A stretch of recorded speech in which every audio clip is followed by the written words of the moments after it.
The history of Morocco spans several millennia, succeeding the prehistoric cultures of Jebel Irhoud and Tafaralt.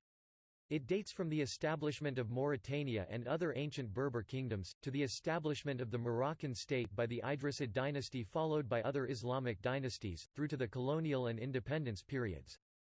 Archaeological evidence has shown that the area was inhabited by hominids at least 400,000 years ago.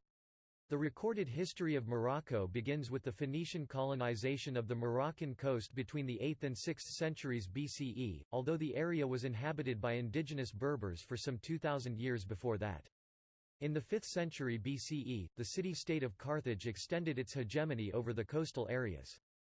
They remained there until the late 3rd century BCE, while the hinterland was ruled by indigenous monarchs.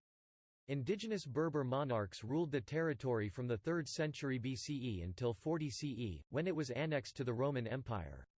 In the mid-5th century AD, it was overrun by Vandals, before being recovered by the Byzantine Empire in the 6th century. The region was conquered by the Muslims in the early 8th century AD, but broke away from the Umayyad Caliphate after the Berber Revolt of 740. Half a century later, the Moroccan state was established by the Idrisid dynasty. Under the Almoravid and the Almohad dynasties, Morocco dominated the Maghreb and Muslim Spain. The Saadi dynasty ruled the country from 1549 to 1659, followed by the Alawites from 1667 onwards, who have since been the ruling dynasty of Morocco. In 1912, after the First Moroccan Crisis and the Agadir Crisis, the Treaty of Fez was signed, dividing Morocco into French and Spanish protectorates.